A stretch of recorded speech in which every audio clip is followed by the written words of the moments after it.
Oke, chapter 21. Chapter 21 itu judulnya Accounting Changes and Error Analysis. Ya, jadi kita akan lihat perubahan-perubahan dalam akuntansi dan analisis kalau terjadi error. Ya, saudara-saudara masih ingat siklus akuntansi ini? Ya, ini yang kita lakukan waktu kita belajar akuntansi keuangan kan? Ada sekian banyak proses kita melakukan siklus akuntansi dan ini semua yang kita lakukan waktu kita masih AK ya atau waktu kita masih PA ya semester 1. Semoga ini masih diingat ya, semoga ini masih diingat. Nah, saya akan fokus ke ini. Ada proses yang namanya closing, jurnal penutup ya. Jadi dari dokumen sumber sampai kita bikin adjustment. Adjustment itu kan membuat saldo di laporan atau neraca saldo kita kan yang awalnya unadjust menjadi adjusted kan. Nah, dari trial balance yang sudah adjusted tadi kita bisa bikin income statement. Itu yang chapter 4 ya, chapter 4. Nah, income statement yang sudah kita buat itu kita close ya, kita tutup. Jadi waktu belajar AK atau akuntansi keuangan, yang di close itu adalah income statement. Ya, income statement. Income statement yang mana? Income statement yang sudah di-adjust. Karena sebenarnya kita bisa ya bikin income statement waktu ini nih. Ini kan ada unadjust trial balance. Ini sudah bisa bikin income statement, tapi kan di sini masih unadjust. Nah, ketika sudah di-adjust, kita posting ke buku besar, masuk ke trial balance. Nah, trial balance yang sudah di-adjust inilah yang kemudian bisa menghasilkan income statement. Dan itu yang sudah bisa kita terbitkan ya kepada publik. Lalu itu di-close. Kalau udah di-close berarti semua akun yang ada di income statement jadi nol. Ya, kalau kita close, kita posting ke buku besar lagi, baru kita bisa bikin chapter 3, yaitu neraca, laporan posisi keuangan. Semua dari dokumen sumber sampai statement of financial position ini kita lakukan dalam 1 tahun atau 1 periode akuntansi, berarti sampai 31 Desember. Nah, masuk periode akuntansi berikutnya kita bikin jurnal pembalik, di mana reversing entries ini kalau Anda masih ingat sekali lagi, sifatnya opsional. Ya, pilihan, nggak wajib dibuat. Kayaknya di pertemuan awal AKM ini sudah kita bahas ya, reverse entries. Nah, ketika bikin jurnal penutup, saya ulang tadi, akun-akun yang di income statement itu di close. Di close itu artinya dibuat nol. Berarti revenue itu yang saldo normalnya di kredit, kita debit. Expense yang saldo normalnya di debit, kita kredit. Nah, lawannya adalah income summary kan, ikhtisar laba rugi. Ya, ikhtisar laba rugi. Kalau kondisi normal aja, kita ambil perusahaan yang kondisinya lebih besar revenue, berarti laba ya. Berarti kan kalau revenue ada di kredit lalu kita debit, berarti saldo income summary yang ada di kredit lebih besar dibanding income summary yang ada di debit, ya kan? Saya ulang. Revenue 100, awalnya ada di kredit. Kita debit revenue tadi, income summary-nya kredit 100. Expense 80 yang awalnya di debit, kita kredit. Ya, expense 80 tadi. Income summary-nya jadinya di debit 80. Berarti ada income summary 100 di kredit, ada income summary 80 di debit. Netnya berapa? Netnya adalah income summary di kredit sebesar 20. Nah, income summary itu juga harus di close. Karena dia ada di kredit tadi yang lebih besar, karena kita posisinya profit atau positive income, berarti income summary yang 20 itu kita tutup lagi. Kita debit sebesar selisih tadi 20. 20-nya di close ke, ingat-ingat ya, laba ditahan atau return earnings. Nah, return earnings inilah yang nanti akan masuk ke sini, ke neraca, ke statement of financial position, menambah equity. Ini semua masih sampai slide ini kan sebenarnya adalah bagian dari akuntansi keuangan, ya. pengantar akuntansi, belum AKM. Ya. Nah, ini baru slide-nya AKM nih. Ya. Di dalam akuntansi, kalau Anda coba renungkan, Anda ingat-ingat lagi, kita kan bisa ya, satu, metode untuk ngitung COGS itu kita bisa pakai apa? FIFO, average, ya kan? Ada metodenya. Metode untuk bisa mengakui kerugian piutang, bisa direct write-off, bisa allowance. Allowance pun kan bisa kita pakai percentage of sales atau percentage of AR. Itu kan semua metode-metode ya yang sifatnya apa? Alternatif. Alternatif itu apa artinya? Boleh dipilih, ya. Silakan kalau mau pakai FIFO, silakan kalau mau pakai average. Ya. Artinya apa? Kalau saya bikin laporan keuangan inventory saya pakai FIFO, Anda pakai average, dan laba kita kemudian berbeda. Contoh aja, mungkin laba saya lebih tinggi dari laba Anda, itu bukan berarti saya lebih bagus dari Anda. Kita berbeda mungkin karena memang metode yang kita pilih ya berbeda. Ya, berbeda. Jadi karena adanya alternatif, karena adanya pilihan, itu kita nggak bisa langsung membandingkan perusahaan satu lebih baik atau tidak dibanding perusahaan lain. Mungkin kalau mau relate, si A IPK-nya 3,6, si B IPK-nya 3,3. Wah, lebih bagus yang 3,6, tunggu dulu. 3,6 punya privilege waktu yang lebih. Karena mungkin 3,6 ini punya rumah di Surabaya, kumpul dengan keluarga, nyaman ketika belajar. Yang 3,3 kos-kosan, aktivis di kampus, sehingga privilege waktunya nggak ada. Ya, dia harus manage waktu sedemikian rupa. Artinya apa? Kita nggak bisa langsung bilang 3,6 lebih bagus dari 3,3 atau sebaliknya. Wah, 3,3 karena aktif lebih bagus. Belum tentu juga kan? Ya. Kenapa? Karena ada alternatif kan dalam hidup, ada pilihan dalam hidup. Ya, mau aktif atau enggak, mau belajar kelompok atau enggak. Nah, itu yang membuat kemudian hasil kita nggak bisa langsung kita judge lebih baik atau lebih buruk dibanding yang lain. Mungkin seperti itu gambarannya. Nah, karena adanya alternatif tadi, muncullah yang namanya changes in accounting, perubahan di akuntansi. Ada paling tidak 3 ya changes in accounting. Yang pertama namanya changes in accounting policy. Yang change, yang berubah itu kebijakan akuntansinya. Oke. Yang kedua, changes in accounting estimates. Yang berubah bukan kebijakannya tapi perkiraan atau estimasinya. Nah, kalau yang ketiga ini sebenarnya bukan accounting changes tapi masuk dalam kumpulan accounting changes. Jadi sebenarnya nanti kalau kita lihat dia tidak pas disebut accounting changes, tapi nanti kita bahas ya. Ada yang namanya error in financial statement. Kenapa dia masuk dalam kategori accounting changes di slide ini? Karena dia membutuhkan jurnal penyesuaian. Ya, dia membutuhkan jurnal penyesuaian. Nanti satu persatu kita lihat. Kita lihat dulu yang nomor 1. Changes in accounting policy. Coba dibaca baik-baik definisinya. Intinya adalah gini. Boleh nggak saya pakai FIFO? Boleh. Waktu AK, waktu AKM, kita sudah belajar. Boleh pakai FIFO. Boleh nggak pakai average? Boleh. Kita boleh memilih. Tahun ini saya pakai average. Tahun-tahun berjalan tiba-tiba karena pertimbangan tertentu, saya berubah jadi FIFO. Ya, average jadi FIFO. Satunya boleh, satunya boleh. Berarti itulah yang disebut changes in accounting policy.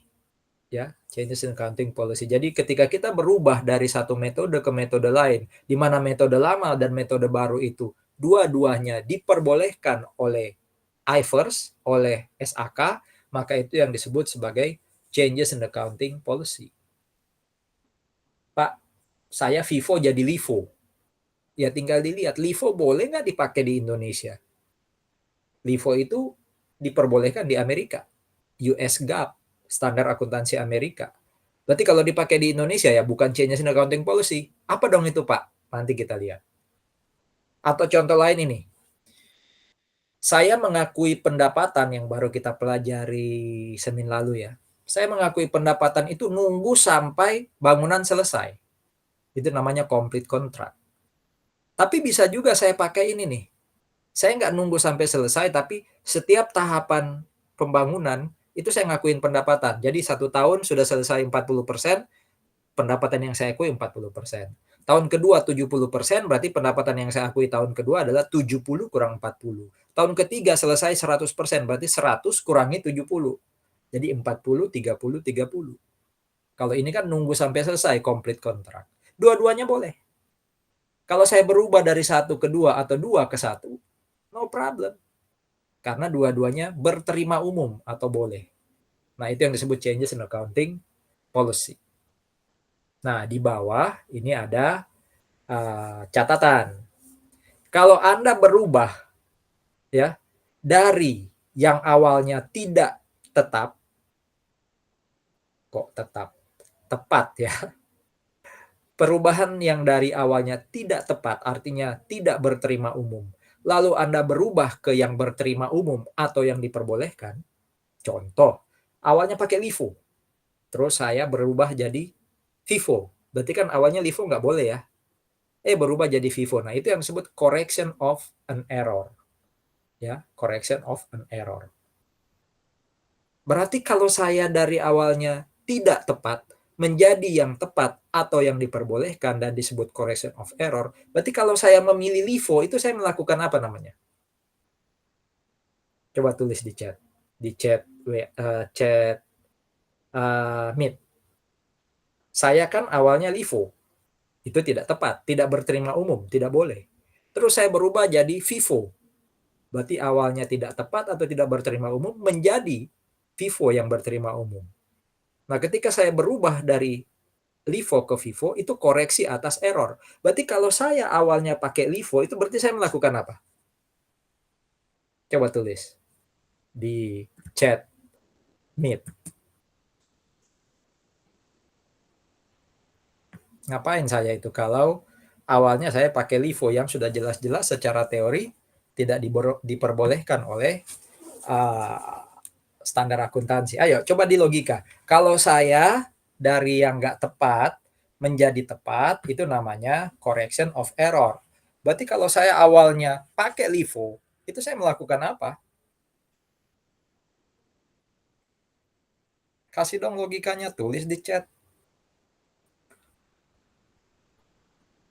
Saya nggak akan lanjut kalau nggak ada yang mencoba untuk atau berani untuk memberi jawaban. Awalnya salah menjadi tepat, awalnya nggak boleh menjadi boleh. Nah, proses itu disebut koreksi atas error. Berarti kalau yang awalnya saya salah itu atau awalnya tidak tepat, berarti saya lakukan apa? Hello? Anybody?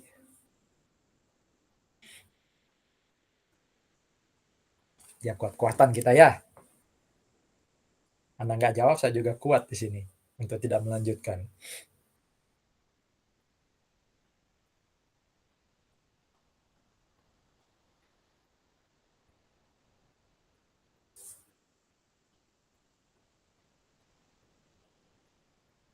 Halo?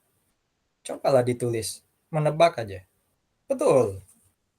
Berarti ketika saya melakukan sesuatu yang tidak tepat, itu saya melakukan error.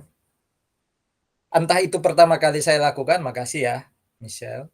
Entah itu pertama kali saya berdiri, saya langsung pilih LIFO di Indonesia, saya error. Atau mungkin gini, awalnya saya sudah tepat, FIFO atau average. Saya berubah menjadi LIFO. Wah, itu berarti saya berubah dari yang awalnya benar menjadi nggak benar. Itu error berarti. Nah, saya koreksi tadi dengan kembali ke prinsip yang tepat. Awalnya berdosa. Itu error. Ya, bertobat itu adalah correction of an error. Gitu ya. Mungkin relate-nya ke sana. Oke, itu ya. Jadi changes in accounting policy intinya dari benar menjadi benar, tepat menjadi tepat, diterima umum menjadi terima umum. Ya. Kalau kita awalnya tidak berterima umum berarti error, terus berubah menjadi berterima umum berarti koreksi terhadap error. Nah, pendekatan yang dipakai kalau kita kemudian melakukan changes in accounting policy namanya retrospektif. current atau current ya, dan prospektif itu dicoret. Artinya dia tidak pakai current, tidak pakai prospektif. Current itu berarti sekarang. Artinya gini, kalau saya berubah dan namanya changes in accounting policy, pengaruhnya bukan ke periode sekarang. Prospek itu kan masa depan, itu juga nggak pengaruh ke masa depan, tapi tepatnya adalah retro. Retro itu masa lalu. Artinya apa? Contoh ya, 5 tahun lalu saya berdiri, saya pakai, karena ini prinsipal atau changes in accounting policy ya, istilahnya changes in accounting policy atau changes in accounting principle adalah benar menjadi benar. 5 tahun lalu saya pakai FIFO, boleh. Tahun ke-6 saya berubah jadi average. Ya, saya berubah jadi average. Nah, di tahun ke-6 ketika saya berubah jadi average, berarti kan tahun ini saya mulai pakai average, ngitung COGS dan ending inventory. Karena namanya retro itu artinya apa? Berarti laporan keuangan saya tahun lalu, 2 tahun lalu, 3 tahun lalu, sampai 5 tahun lalu, itu harus dibuat seakan-akan saya sudah pakai average sejak 5 tahun lalu. Jadi, saya metode barunya apa? Nah, metode baru itu harus membuat laporan keuangan yang lalu yang sudah terlanjur terbit, itu di-adjust, bukan di-adjust sih istilahnya, disesuaikan. Sama aja ya. Kalau istilah bahasa akuntansinya di-restate, dibuat ulang. Seakan-akan kita sudah pakai metode baru tadi sejak lama. Makanya yang lalu nggak dibuat berlalu, yang lalu harus berubah kalau kita pakai changes in accounting policy. Kenapa? Ya supaya kalau tahun ini umpama labanya 100, tahun lalu labanya 80. 100 itu pakai average, kan tahun ini saya berubah. 80 itu waktu saya masih pakai FIFO. Kan nggak bisa sekali lagi saya bilang tahun ini lebih baik dari tahun lalu kan, walaupun naik. Karena tahun lalu metodenya FIFO ya, berarti kan yang tahun lalu harus saya catat ulang, saya pakaikan apa? Average. Setelah dihitung ulang ternyata tahun lalu 110, tahun ini 100 ya berarti kan jelek. Jelek dalam arti kinerja kita turun. Berarti memang harus seimbang atau setara ketika kita ingin membandingkan. Makanya kenapa dia pakai retrospektif supaya kita bisa compare, ya. Sebenarnya di akuntansi itu kalau kita belajar ya, itu diharapkan kita konsisten. Supaya compare, supaya bisa dibandingkan, berarti kan metodenya harus konsisten dari tahun ke tahun. Itu yang waktu kita belajar, saya lupa chapter berapa ya, di AKM awal-awal, itu yang dinamakan comparability internal. Jadi kita membandingkan kondisi perusahaan dari tahun ke tahun secara internal. Kita mau ngomong kita lebih bagus tahun ini dari tahun lalu, berarti kan kita harus bisa punya metode yang sama. Berarti kan kita harus konsisten. Jadi konsistensi itu adalah internal comparability. Berarti nggak boleh berubah. Harapannya nggak berubah. Tapi kalau terpaksa berubah, boleh. Nih, terpaksa itu berarti diharuskan sama IFRS, sama standar. Dulu apa? PPI dulu pakai standarnya Amerika, pakainya cost. Berarti 31 Desember kalau saya mau bikin laporan keuangan, harga tanah udah 5M. Waktu saya beli 10 tahun lalu, harga tanahnya 1M loh. Nah, waktu iForce itu berubah, itu dikasih pilihan. Mau pakai harga 31 Desember atau harga waktu beli, silakan memilih. Jadi iForce itu mengharuskan kita memilih. Ya, berarti kan boleh berubah. Investasi mungkin dulu lebih banyak cost. Berapa harga beli saham waktu itu? Oh, X, Pak. 31 Desember harganya sudah jadi Y, Pak. Tapi belum saya lepas. Nggak boleh dicatat jadi Y. Harus tetap X. Karena waktu itu investasi hanya boleh dicatat pakai cost. iFirst berubah. Investasi bukan pilihan. Kalau PPI kan pilihan. Wajib pakai fair value. Ya berarti kan harus pakai fair value. Berarti harus dicatat pakai Y. Ya kita nggak pengen berubah tapi iFirst suruh berubah ya kan berarti boleh kita berubah. Kalaupun iFirst nggak suruh, kayak tadi ya contoh PPI. Beli tanah harga 1M. 31 Desember sudah 5M. Nah, kan disuruh milih, boleh pakai cost 1M atau boleh pakai fair value 5M. Saya mengatakan sebagai perusahaan atau manajemen, kok kayaknya lebih bagus pakai harga sekarang ya. Orang luar tuh yang baca laporan lebih suka yang relevan, ya, yang harga terkini. Ya sudah, kalau kita anggap itu memang masuk akal, ya investor lebih suka harga terkini, kita ganti tuh. Berarti kan boleh, selama salah satu dari dua alasan ini atau dua-duanya mungkin itu terpenuhi. Gitu ya. Jadi konsisten iya, tapi boleh saja berubah asal alasannya dipenuhi nih dua ini ya. Apa itu pendekatan retrospektif? Sekali lagi berarti saya sudah pakai metode baru seakan-akan sejak saya berdiri. Ya. Berarti saldo awal umpama tadi kalau FIFO average itu kan untuk ngitung COGS sama inventory kan ya. Berarti saldo awal inventory 2025 yang masih pakai 31 Desember 24 metode lama harus saya hitung ulang.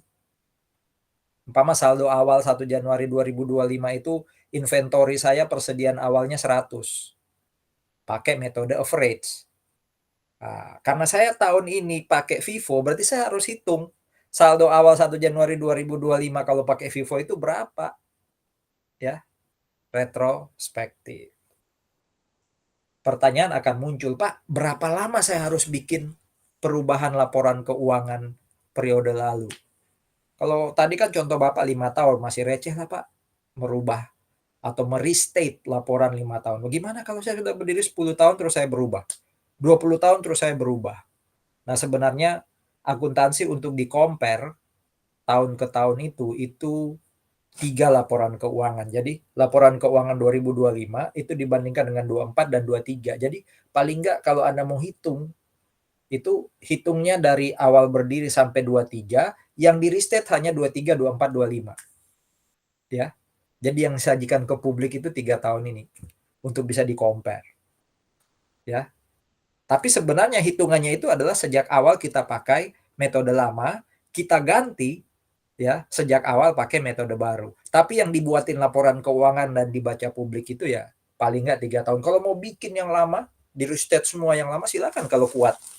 Ya, punya tenaga, punya waktu gitu ya. Itu retrospektif. Makanya jangan heran kalau tahun ini saya baca labanya 2024 itu 100. Ya. Jadi tahun 2025 akhir saya pengen lihat laba 2024 berapa? 100. Waktu tahun lalu akhir Desember 2024 saya lihat income statementnya kok labanya 80 ya.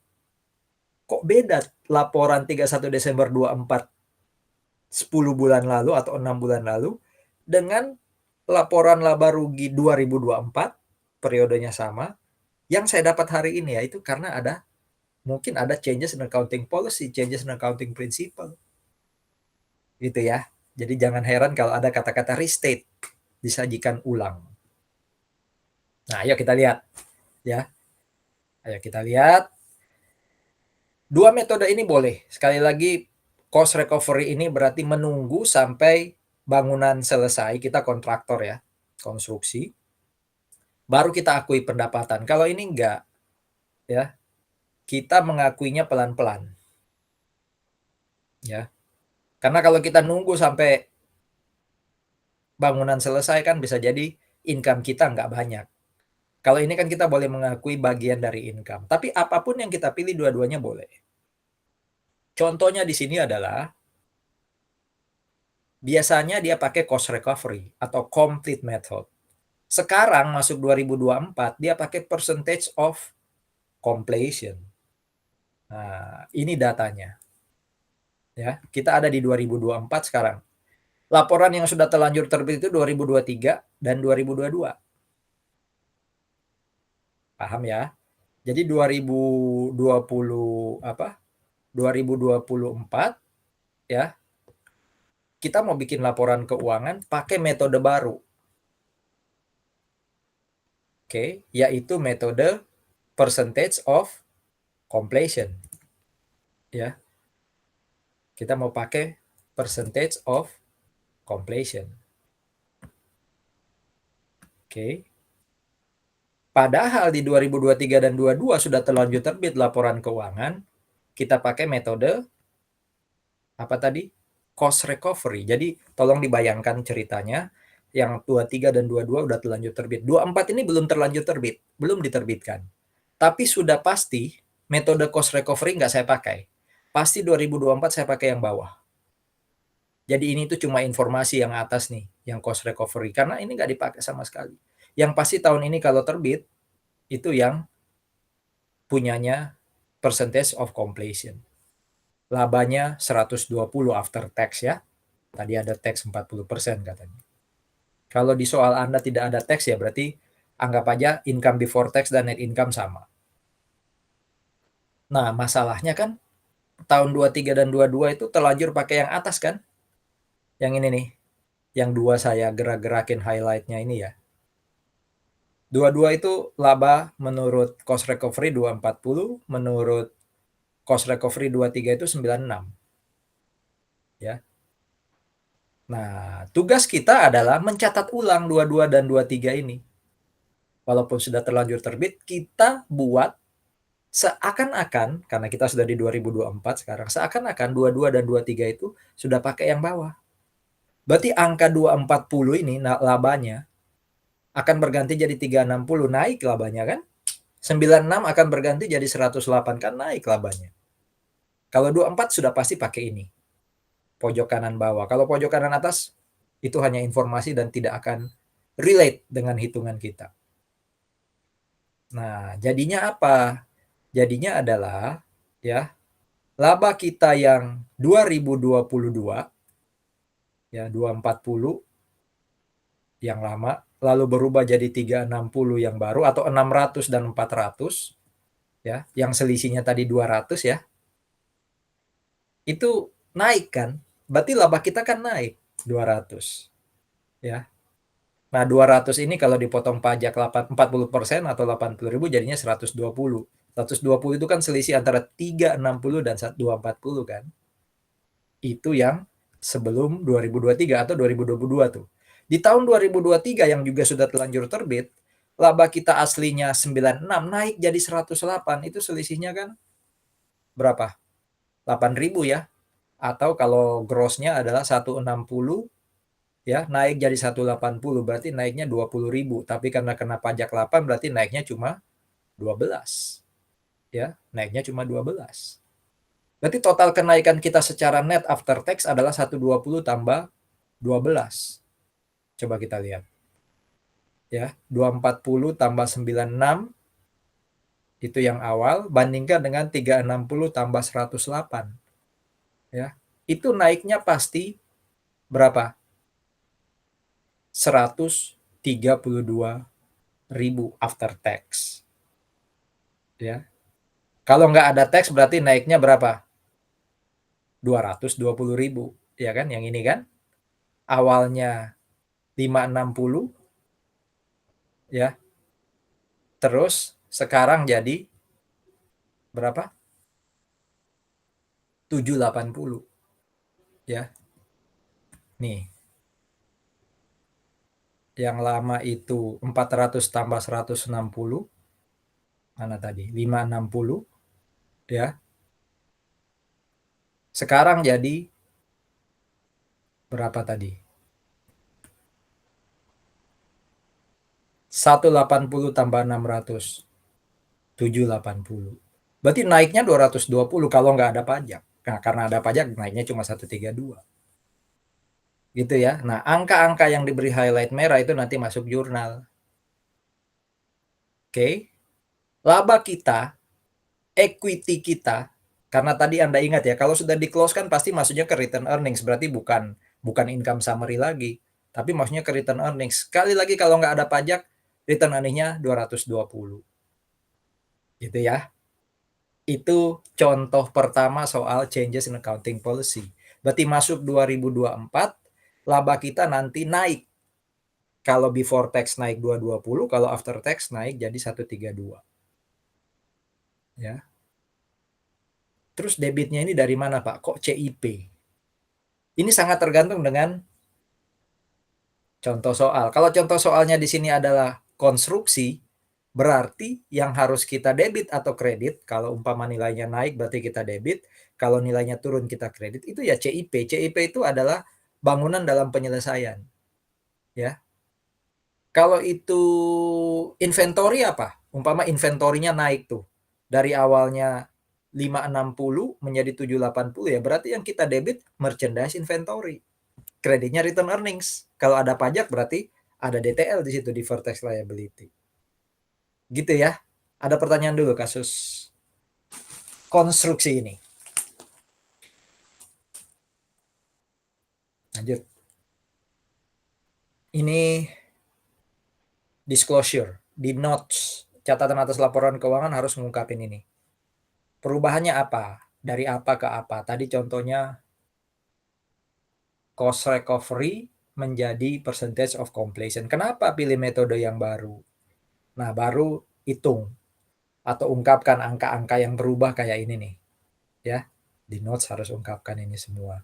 Termasuk adjustment-nya kayak apa. Ini contoh adjust apa? Notes-nya, ya, contoh disclosure-nya.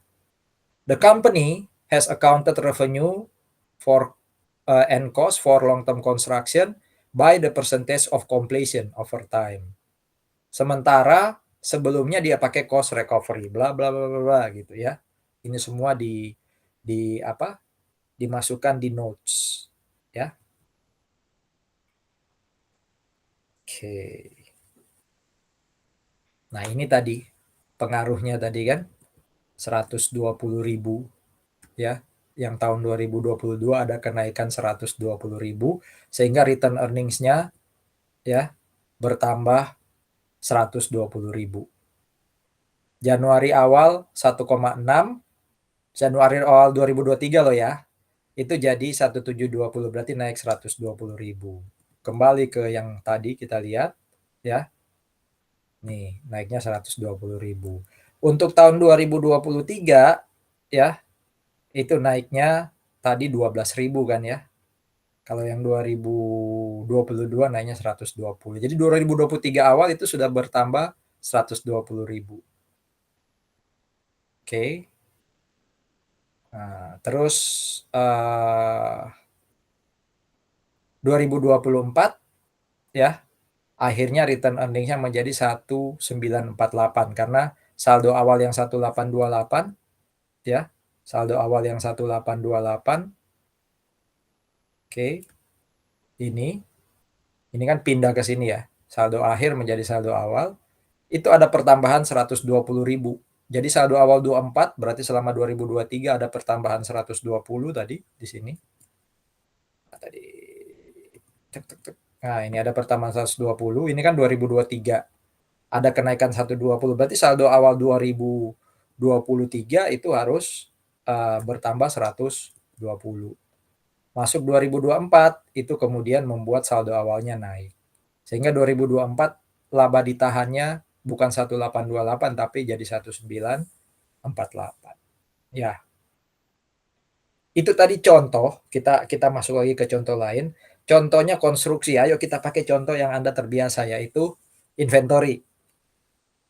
Ya, kalau mau bertanya setelah ini. Sebuah perusahaan pakai average, biasanya pakai average. Tahun 2019 dia putuskan pakai FIFO. Ya. Nah, ini kasusnya. Di tahun 2018 dan 2017, dia itu sudah terlanjur bikin laporan keuangan pakai average. Di tahun 2019, dia kemudian pakai FIFO. Ya, pakai FIFO. Dia mulai operasi 1 Januari 17, waktu itu ada share 100.000 ya dibeli oleh investor. Ya. Ini adalah data kalau masih pakai average cost. Yang sudah terlanjur terbit itu adalah data 17 dan 18. Oke. 19 data average ini nggak kepake. Ini hanya info buat kita karena pasti 2019 dia pakai apa? FIFO. Saya ulang ya. 17-18 ini yang dipakai. Sudah terlanjur dibaca sama investor. Karena dia pakai average. 2019 ini hanya informasi dan tidak digunakan. Karena di 2019 dia sudah pakai FIFO. Ya, dia sudah pakai FIFO. Nah, ternyata kalau dihitung, ya, kalau dihitung, oke, kalau Anda lihat di sini, inventory kalau pakai average 17, 18, 19 itu 10, 20, 32. Kalau FIFO 12, 25, 39. Sekali lagi yang 2019 kita pasti nggak pakai average. Berarti inventory akhir kita di 2019 pasti 39. Karena 32 ini sudah nggak kepake, kita nggak pakai average lagi. Yang udah terlanjur masuk neraca itu adalah 10 dan 20. Kan udah terlanjur terbit. Nah, karena kita berubah menjadi FIFO di 2019, maka kita harus restate, menyajikan ulang yang 17 dan 18 dari 10 jadi 12, dari 20 jadi 25. Berarti ada kenaikan 2 dan 5. 7 ini hati-hati, 7 ini bukan 2 tambah 5 ya, tapi ini selisih 39 dan 32 ya. 2 tambah 5 jadi 7 bukan 7 yang bawah. 2 tambah 5 jadi 7 itu karena 12 awalnya 10, 25 awalnya 20. Yang sebenarnya 7 paling bawah ini nggak guna. Sekali lagi nggak guna, kenapa? Karena kita pasti pakai 39. 32 ini nggak pernah terbit di publik. Berarti yang harus kita sesuaikan itu adalah 10 menjadi 12 dan 20 menjadi 25. Atau tadi apa? Ada yang baru masuk, join, admit. Sebentar. Kok hilang orangnya? Nggak ada ya. Kok ada yang tulis pesan nih? Oh, error tadi. Oke. Oke, balik ke sini ya. Jadi kondisinya ini income statement-nya, ini neracanya untuk ngitung inventory. Ya. COGS kalau pakai average 217, 218 itu 80 dan 100. Kalau ini 78 dan 97. Ya tadi bedanya ya. Ini berkurang 5, ini berkurang 3. Berarti selisihnya 5.000. Ya, selisihnya 5.000. Nah, sekarang nggak usah pakai PPh katanya, enak ini. Berarti debit kreditnya nanti sama. Ini disalin dari belakang tadi ya. Sales, COGS, expense ya. Kalau pakai apa? Kalau pakai sebentar. Ini pakai metode yang mana nih? Harus jelas. 2027 satunya. Bentar ya, saya lihat.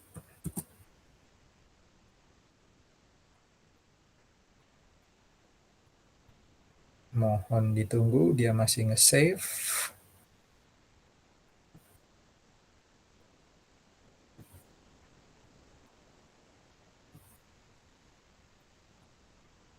Ah, kita langsung lompat ke sini. Kita langsung lompat ke sini.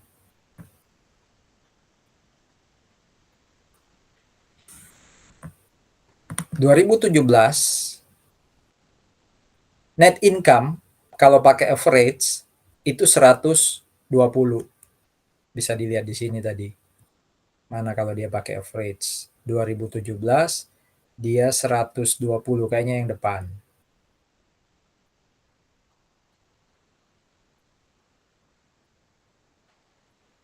Income statement, return earnings.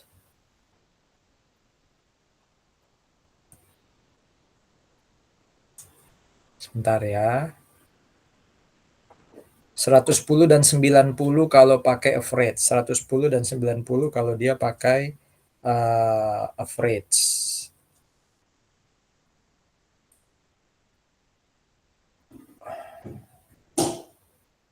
Ini dapat angka 120 dan 100 dari mana? Sebentar, sabar. Net income average 120, 17, average 100. Supaya Anda jelas dapat dari mana angkanya.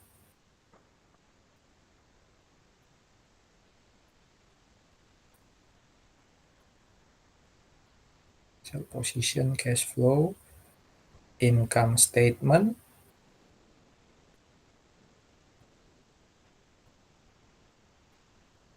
120 dan 100. Betul ya? 120 dan 100. Kalau Vivo 122 dan 103. Oke. Berarti ini yang average ya. Yang ini 120 dan 100. Ini harus dikasih keterangan nih biar tidak membingungkan. Ini yang average, yang lama ya. Kalau di slide saya, slide nomor 21 tolong diganti supaya Anda tidak bingung. Jadi angka 120 dan 100 itu berasal dari slide halaman 21. Kenapa? Karena tadi informasi di depan ya. Tadi ada ya informasi di depan nih. 390K itu semua adalah angkanya average, angka yang lama ya. 300 terus operating expense-nya 100. Ini ya. Oke. Kalau dia pakai Vivo ya, kalau dia pakai Vivo ini angkanya. 122 dan 103 di 17 dan 18. Berarti awalnya 100 menjadi 122 ya. Sorry, 120 menjadi 122 kalau 2017. 2018 saya akan bolak-balik 100 ya, 100 ini pointer. Yang 100 2018 pakai average. Kalau dia pakai Vivo ya menjadi 103.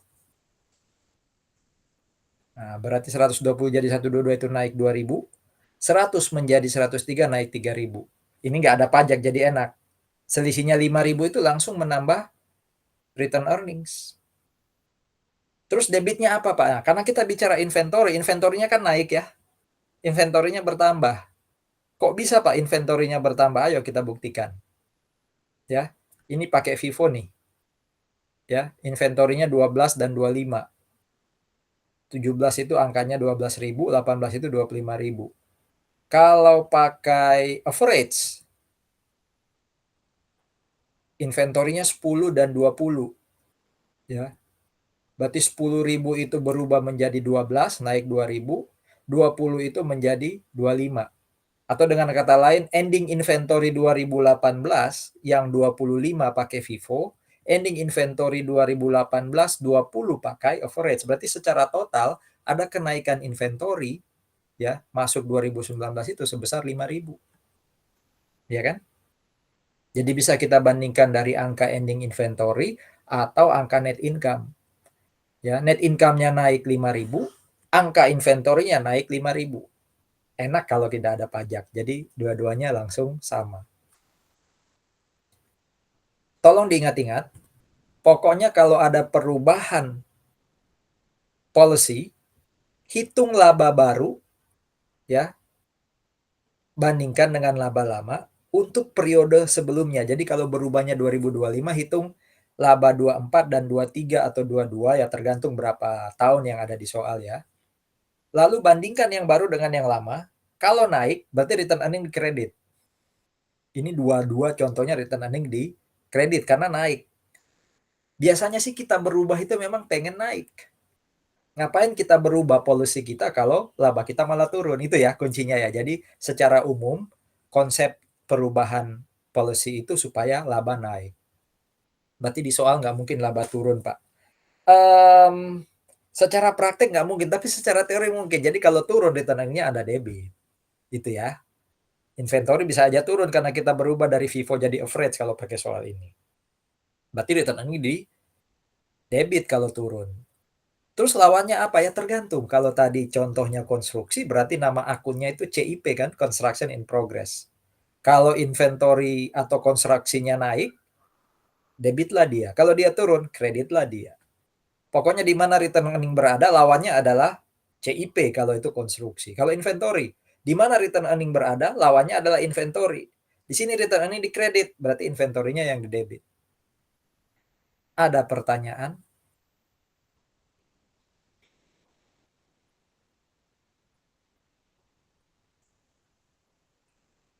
Nah, yang tadi kita pelajari sampai pada jurnal ini ya, return earning-nya bertambah atau berkurang, lalu ada akun yang di debit atau kredit tergantung return earning ada di mana. Kalau tadi CIP ini inventory, itu yang disebut sebagai direct effect. Direct effect. Tapi ada efek lain yang namanya indirect effect. Ya, indirect effect. Indirect effect itu adalah efek yang namanya aja nggak langsung ya. Logikanya gini, kalau saya balik sedikit ke kasus inventory tadi.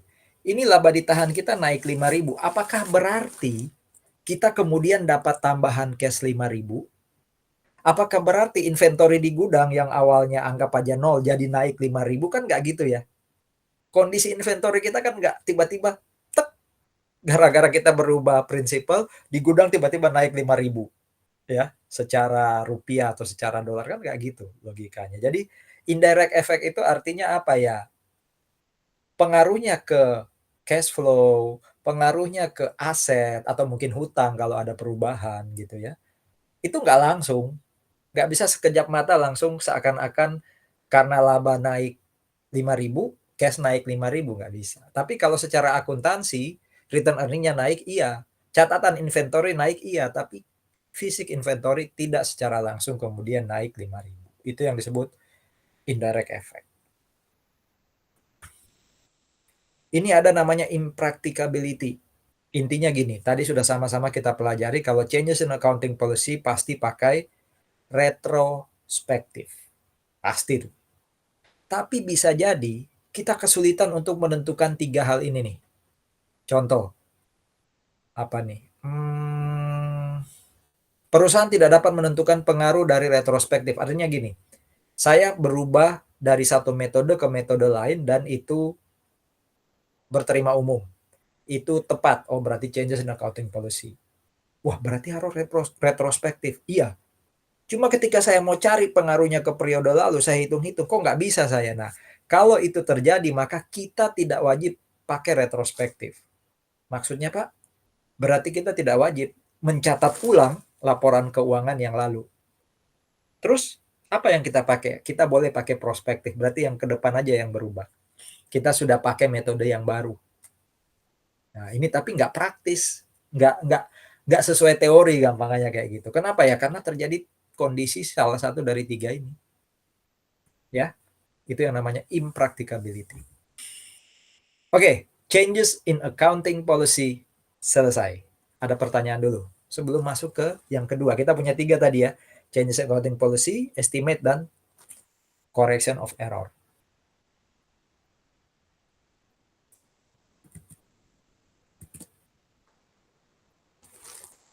Lanjut.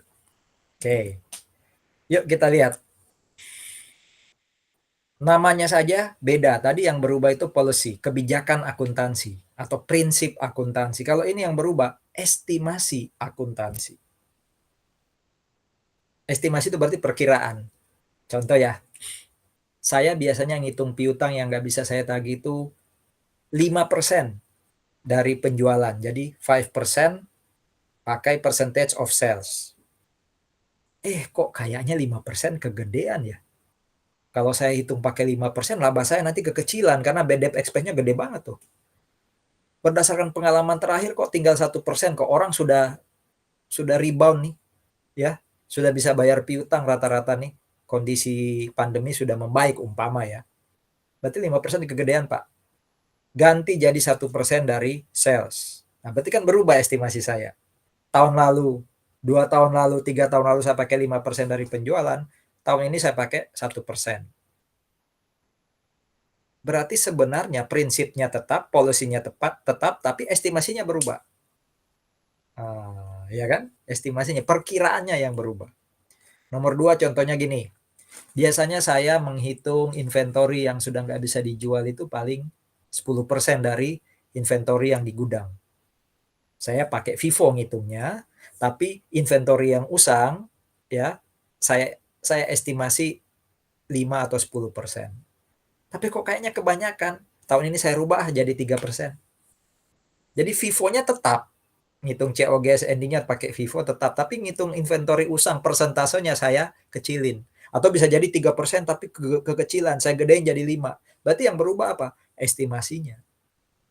Useful life berubah, residual value berubah, itu estimasi yang berubah. Termasuk yang saya merahin ini, hati-hati ya. Tolong diingat, dihafalin, dipahami. Kalau saya berubah dari garis lurus menjadi jumlah angka tahun, jumlah angka tahun saya berubah menjadi garis lurus, atau garis lurus jadi saldo menurun, atau sebaliknya, itu bukan changes in accounting policy. Pak, bukannya itu metode ya? Betul sih. Garis lurus, saldo menurun, jumlah angka tahun, itu memang metode. Berarti kalau berubah dan dua-duanya atau tiga-tiganya diperbolehkan di IFRS atau PSAK, berarti kan changes in accounting policy, Pak. Nah, rupanya kita menentukan metode penyusutan itu nggak boleh sembarang. Contoh, kenapa Bapak pakai garis lurus? Lebih gampang, tinggal dibagi, ya kan? Kenapa Bapak pakai saldo menurun? Saya pengen yang sulit. Kayaknya kan nggak kayak gitu. Memilih metode penyusutan di praktek itu sebenarnya ya berdasarkan pada estimasi kita. Apakah contoh ya, mesin ini bisa menghasilkan produk yang smooth tiap tahun. Kalaupun naik atau turun nggak terlalu naik turun signifikan gitu. Naiknya paling atau bahkan rata tuh produk yang dihasilkan. Kalau itu yang terjadi berarti saya harus pilih saldo menurun. Sorry, apa? Yang smooth tuh garis lurus. Tapi kalau mesin ini bagusnya di awal, Pak. Produknya banyak di awal. Berdasarkan pengalaman gitu. Lama-lama makin kecil. Oh, berarti pilih yang saldo menurun. Jadi metode penyusutan itu sebenarnya lebih ke arah estimasi. Berarti kalau saya berubah awalnya garis lurus jadi saldo menurun, itu berarti saya bilang, oh estimasi saya di awal salah, kurang pas, tak ganti ah. Jadi perubahan metode penyusutan itu bukan changes in accounting policy, tapi changes in accounting estimate. Ya. Nah, dia tidak pakai retrospektif, dia pakai prospektif. Artinya apa? Yang lalu biarlah berlalu, nggak usah dicatat ulang. Kalau yang lalu saya pakai garis lurus, sekarang jadi saldo menurun, yang lalu biarkan. Nggak usah dicatat ulang kayak changes in accounting policy. Kita bicara ke depan. Sorry ya, saya pakai analogi atau persamaan. Changes in accounting policy itu cewek banget. Ya, ayo kita berubah, tapi yang lalu diungkit terus. Nah, kalau ini cowok banget, udah deh yang lalu lupain. Kita lihat ke depan ya, pengen cari gampang aja cowok biasanya ya. Jadi changes in accounting policy yang pertama tadi itu yang lalu harus tetap kita hitung, kita sajikan. Kalau ini yang lalu dibiarkan, yang ke depan yang kemudian akan ngaruh nanti. Yuk lihat contohnya. Ada equipment. Waktu dibeli harganya 510. Waktu itu useful life-nya diestimasi 10 tahun. Ya, 10 tahun. Dan salvage value atau residual value-nya 10. Berarti penyusutan per tahunnya adalah 510 ya, kurangi 10, jadi cost kurangi salvage value, dibagi dengan 10 tahun useful life-nya. Jadi per tahunnya berapa? 500 bagi 10, 50.000. Per tahunnya penyusutannya 50.000. Tahun ke-1 sampai tahun ke-7 disusutkan pakai saldo menurun tadi 50.000 per tahun. Sekali 7 berarti sudah 350 ya akumulasinya. Betul ya? Berarti book value-nya akhir tahun ke-7 adalah 510 yaitu cost, kurangi akumulasi yaitu 350. Berarti berapa tuh? 350, 510 kurangi 160. Ya, 160 adalah nilai buku akhir tahun ke-7. Masuk tahun ke-8, tahun 2024, perusahaan kemudian berubah estimasi. Awalnya dia perkirakan umurnya 10 tahun, ternyata harusnya 15 tahun. Awalnya kan tinggal 3 tahun umurnya ya. 10 berkurang 7 kan tinggal 3 tahun. Sekarang jadinya 15 kurang 7 berarti jadi 8. Ya intinya bertambah 5 tahun lah. 10 jadi 15 kan berarti 5 tahun. 3 jadi 8 berarti 5 tahun kan. Jadi soal itu bisa sisa useful life yang bertambah atau total useful life yang bertambah. Apapun itu hasilnya harusnya sama. Jadi kalau saya tulis di sini, di tahun 2024 sisa useful life-nya itu menjadi 8. Nah, berarti kan bertambahnya 3 jadi 8. Kalau di sini yang ditulis totalnya 15, berarti 10 jadi 15. Mau jadi 3 jadi 8 atau 10 jadi 15 kan tetap naiknya 5 tahun ya sisanya. Berarti kalau aset ini mau disusutkan mulai 2024 ke belakang, bukan dibagi 5, tapi dibagi 8. Iya kan? Karena umurnya tinggal 8 tahun, masih 8 tahun lagi. Tapi berapa yang mau dibagi 8? Ya ini dong Pak, 160 bagi 8. Enggak. Karena sekarang rupanya di soal dikatakan salvage value-nya awalnya 10, sekarang jadi 5. Berarti tugas kita adalah kurangin nih 160 ya dengan 5. Yang disusutkan itu hanya 155 dibagi 8. Jadi bukan 160 bagi 8, bukan 160 kurangi 10.000 bagi 8, tapi 160 dikurangi dengan salvage value baru yaitu 5.000, itu yang kemudian dibagi 8. Berarti mulai 2024, 8 tahun ke depan, 24, 25, 26, 27, 28, 29, 30, 31, per tahunnya depresiasinya adalah 19.375. Ya. Terus yang 2023, 2022, 7 tahun tadi yang sudah berlalu diapain Pak? No entry. Ya, kita nggak perlu jurnal. Ya, nggak ada jurnal yang dari tahun, nggak ada nih. 23, 22 yang sebelumnya nggak perlu nih. No entry required. Itulah changes in accounting estimate. Ada pertanyaan?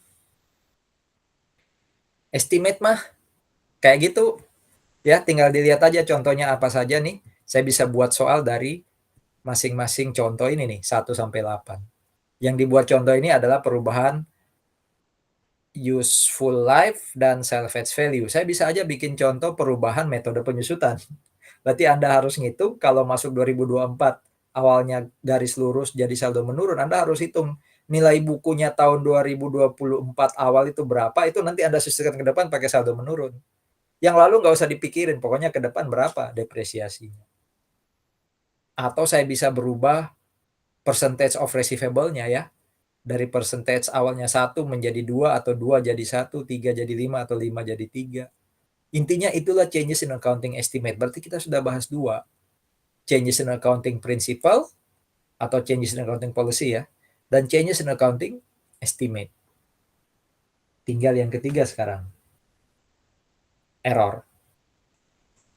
Tarik nafas dulu. Silakan minum-minum dulu. Ada pertanyaan kah? Monggo loh. Jam 3:30. Sedikit lagi kita selesai. Sabar ya. Oke. Kapan terjadi error? Kita masuk topik ketiga. 1. Kebijakan akuntansinya yang dipilih itu tidak tepat. Tadi pakai LIFO. Itu nggak boleh di Indonesia. Berarti kalau saya lakukan itu seperti jawabannya Michelle tadi, error saya. 2. Saya pakai garis lurus. Saya pakai FIFO. Saya pakai allowance method. Benar, udah benar. Tapi salah hitung. Ya, biasa salah hitung. 100 kurang 80 harusnya 20, saya cuma nulis 2 umpama. Itu kan error matematika tuh. Error juga itu. 3, contoh yang lain. Perubahan estimasi karena awalnya estimasinya nggak wajar. Ini mungkin contohnya agak-agak jarang, tapi untuk menjelaskan poin ketiga ini ya. Saya beli bangunan. Anggap aja 1M. Terus ditanya, Pak, ini kan harus disusutkan. Mau disusutkan berapa lama? Saya bilang, susutkan 200 tahun. Estimasi useful life kan terserah kita ya di akuntansi. Kalau di pajak kan bangunan paling lama itu 20 tahun. 200 tahun. 2 tahun disusutkan, kemudian saya sadar 200 itu nggak mungkin lah. Nggak wajar. Ya, saya berubah jadi 20 tahun aja. Nah, itu berarti namanya saya waktu ketika menentukan 200 tahun, saya melakukan error. Ya, saya melakukan error. Poin berikutnya, ya, expense atau revenue, itu saya salah menghitungnya. Saya salah mengaccrue expense atau revenue. Contoh, gaji bulan Desember 2024 itu dibayarnya Januari 2025. Nah, harusnya kan di Desember 2024 sudah ada salaries expense ya. Saya baru catat salaries expense di 2025 baru waktu dibayar. Jadi jurnal saya itu kan harusnya yang benar salaries expense to salaries payable di 2024, 2025 itu salaries payable to cash. Tapi saya salah. Karena saya bayarnya di 2025, saya bikin jurnal salaries expense to cash di 2025. Berarti 24 kan expense-nya nggak ada. Expense-nya hilang. Berarti kan laba saya terlalu gede karena expense-nya nggak ada. Itu error. Berikutnya, poin keberapa nih? 1, 2, 3, 4, kelima. Tadi, penyusutan. Saya pakai garis lurus. Ya, 510 belinya. Residual value 10. Umurnya 10 tahun. Saya langsung bagi 510 dibagi 10. Benar sih. Tapi kan ada yang salah di situ. Harusnya 510 kurangi 10 dulu. Baru dibagi 10 tahun. Berarti kan saya pakai metode yang benar, tapi cara menghitungnya, aplikasinya salah. Ya. Residual value-nya saya hilangin. Nah, itu juga error. Yang terakhir nih, ini contoh aja ya dari accounting error ada banyak. Ini yang terakhir contohnya adalah saya beli mesin. Harusnya kan mesin itu ya equipment to cash ya. Equipment masuk di neraca. Ya. Ternyata saya buat jurnalnya gini. Equipment expense to cash. Yang awalnya equipment itu harus saya susutkan per tahun selama sekian tahun, ini langsung jadi expense semua.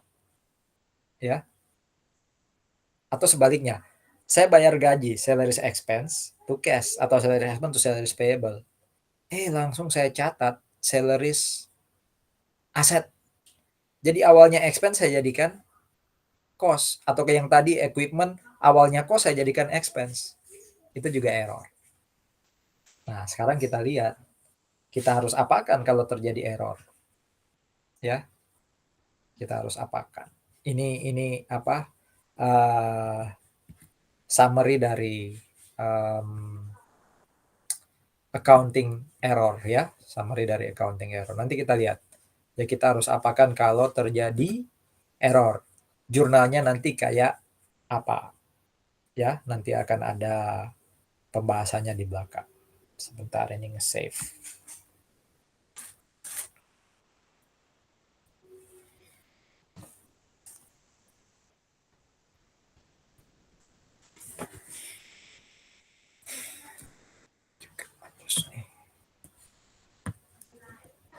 Oke, ini prinsipnya error.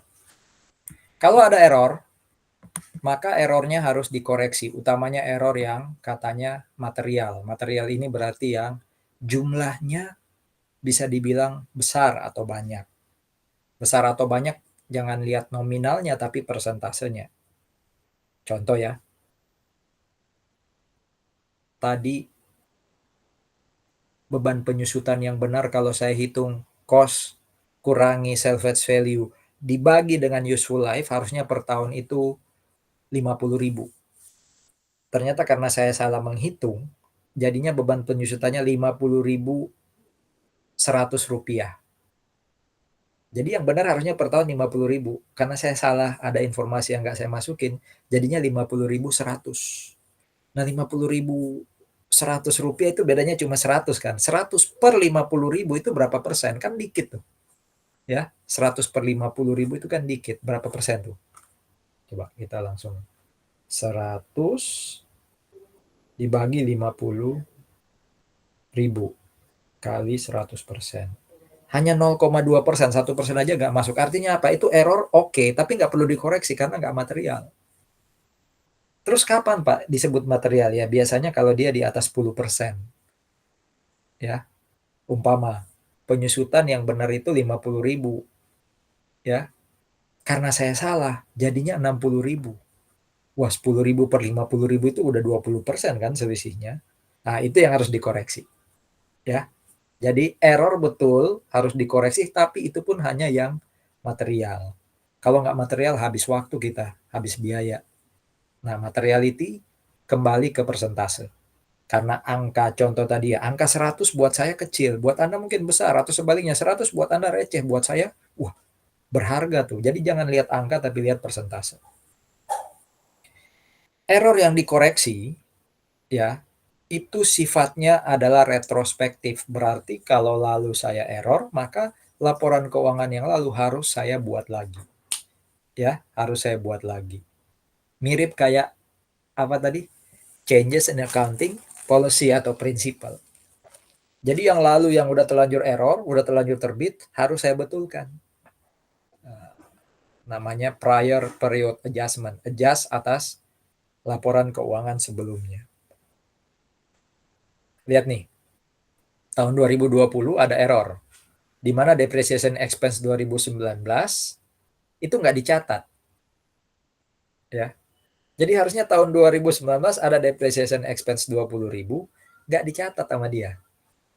Berarti tahun lalu itu income saya terlalu besar. Kan expense-nya nggak ada ya. Maksudnya expense-nya kurang 20.000. Nah, saya baru sadar di 2020. Ya, saya baru sadar di 2020. Berarti ada selisih di situ. Di sini ada pajak nggak ya? Nah, ada selisih di situ. Ya tadi ya. Kalau saya karena error, expense saya itu 0. Nggak ada depreciation expense. Jadi expense income saya jadi 100. Tapi kalau saya catat expense-nya yang benar ya, itu harusnya laba saya 80. Berarti ada selisih 20.000 naik ya. Karena saya error, saya naikin, saya catat yang benar, naiknya 20.000. Nah, karena ada pajak, ya tadi dipotong 40%, berarti naiknya cuma berapa? 32.000. Ya. Jadi awalnya, perubahannya hanya 60 ya ke 48, berarti cuma beda 12. Kalau awalnya 20 ya, dipotong 8.000 pajak. Sehingga nanti jurnal yang harus saya buat adalah pajak saya jadi bertambah ya. Jadi ini salah nih saya. Harusnya saya buat kayak gini, depreciation to accumulated. Tapi karena saya telanjur salah, maka saya harus perbaiki. Berarti depreciation expense saya harus muncul di sini ya. Expense saya harus muncul 40. Kalau nggak ada pajak berarti utang pajak saya bertambah 40 dong ya. Gitu ya. Akibatnya depreciation expense saya 2019 tadi tidak tercatat atau understated, income saya ya, net income saya terlalu besar ya. Harusnya 80, saya catat 100, berarti ada selisih sekitar 20.000 tadi tapi karena dipotong pajak 80 berarti net income saya itu terlalu tinggi dicatat 12. Gitu ya. Nah, akhirnya kita buat jurnal koreksi nih. Ya. Inilah jurnal koreksinya. Jadi akumulasi depresiasinya bertambah 20 ya. Laba saya berkurang loh ya. Ini karena error bukan changes in accounting policy. Laba saya kan tadi awalnya 100, yang benar kan 80, berarti berkurang 20.000 harusnya, tapi karena ada pajak akhirnya berkurangnya cuma 12. Anggap aja nggak ada pajak yang 40%, berarti RE to accumulated sama-sama 20. Ya, sama-sama 20. Clear ya? Dalam kasus ini, laba saya yang benar 80, tapi karena saya tidak nyatat penyusutan, akhirnya laba saya dicatat 100. Ketika saya sadar saya salah, laba saya koreksi, 100 saya kurangi jadi 80. Berarti kan laba berkurang di debit. Return earnings di debit 20.000. Karena dipotong pajak 40%, dia hanya 12. Nah, lawannya apa, Pak? Ini tadi kasusnya apa sih? Lupa nulis penyusutan, Pak. Oh, berarti lawannya accumulated depreciation. Ya. Kalau errornya karena inventory, berarti lawannya ya inventory. Kalau errornya karena piutang, lawannya berarti accounts receivable. Di debit atau di kredit? Ya tergantung labanya naik atau turun. Kalau laba naik berarti return earning di kredit, lawannya itu yang di debit. Ya, lawannya apa tadi, Pak? Tergantung soalnya apa? Bicara piutang kah, inventory kah, penyusutan kah? Gitu ya. Jadi Kasusnya bisa diputar-putar saudara-saudara, tapi itu tadi adalah konsepnya. Berarti laporan yang lalu harus saya perbaiki, ya, di mana return earnings yang lalu harus saya sajikan ulang. Nah, metode yang tadi saya lakukan dengan memperbaiki return earning awal saya itu yang disebut metode atau pendekatan catch up adjustment. Berarti return earning-nya harus di catch up, harus diperbaiki sesuai dengan yang tidak error. Ya, tidak error. Kalau errornya dari 10 tahun lalu ya semua periode harus diperbaiki. Itu yang disebut catch up adjustment. Oke? Ini summary-nya. Ini teori kenapa orang berubah. Tadi ya kembali ke changes in accounting policy. Kenapa orang berubah? Bisa macam-macam. Ingin hindari aturan. Ya. Jadi mungkin kalau pakai metode A, kok kayaknya kurang pas. Saya diminta untuk pakai metode B gitu ya. Struktur modal supaya naik, aset saya naik. Ya. Saya pilih pakai metode yang baru. Ya. Bonus saya pengen saya naikin dengan cara labanya pengen saya naikin, berarti saya pakai metode baru, ya. Atau saya pengen smooth earnings, berarti saya pilih metode yang lebih smooth. Ini teori lah kenapa memilih metode akuntansi. Sampai titik ini ada pertanyaan dulu. Kita balik ke error ya. Perusahaan kalau errornya nggak signifikan atau nggak material nggak perlu dikoreksi. Nah sekarang berarti kita mau belajar gimana kalau errornya itu signifikan. Nanti kita lihat tipe errornya apa saja yang muncul. Lalu kalau tipe error itu muncul, perlu jurnal koreksi nggak? Kayak apa jurnalnya? Terus bagaimana caranya kita menyajikan ulang? Ya. Oke, bicara tipe. Ada 3 tipe error. Yuk kita lihat yang pertama.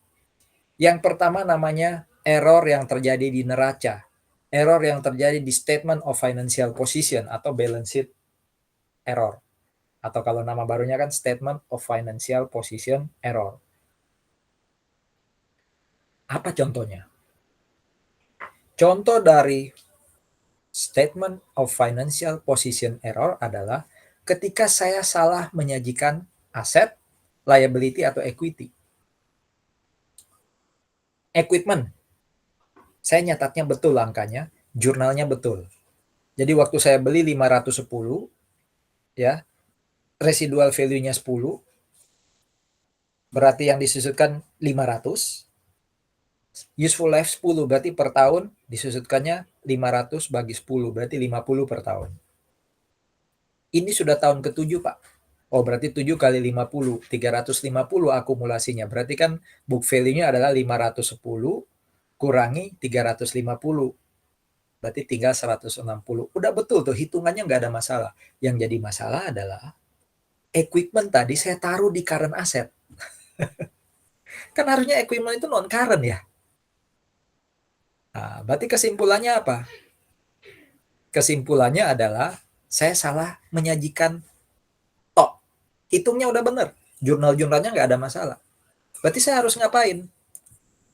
Ya, perbaiki neracamu, perbaiki balance sheet atau statement of financial position, taruh equipment tadi ke non-current.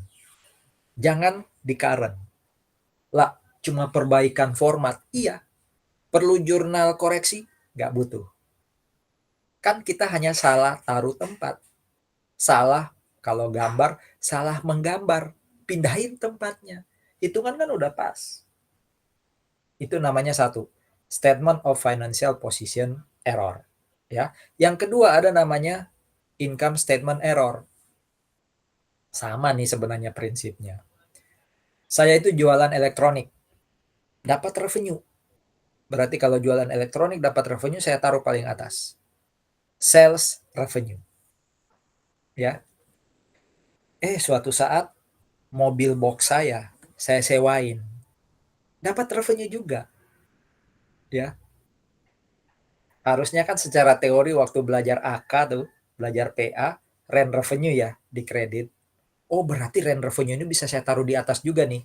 Saya gabung dengan pendapatan dari jualan elektronik. Jadi sales revenue saya kayak nambah. Bukan hanya jualan elektronik, tapi juga sewain mobil box. Nah, secara teori itu salah. Walaupun itu tetap revenue, nambah net income, tapi tempatnya bukan di atas. Tempatnya di other revenue, bukan di sales revenue. Tapi hitung saya sudah benar, Pak. Jurnal saya udah benar, Pak. Cash to revenue. Ya, dua-duanya nambah revenue. Nggak ada masalah berarti hitungan ya. Nggak ada, Pak. Tapi salah tempat. Ya sudah, perbaiki. Kurangi sales revenue, ya. Yang rent revenue-nya taruh di bawah, di other revenue. Jurnal nggak butuh. Kan hitung udah benar, jurnalnya udah pas. Jadi sama ya. Statement of financial position dan income statement error sama. Ya.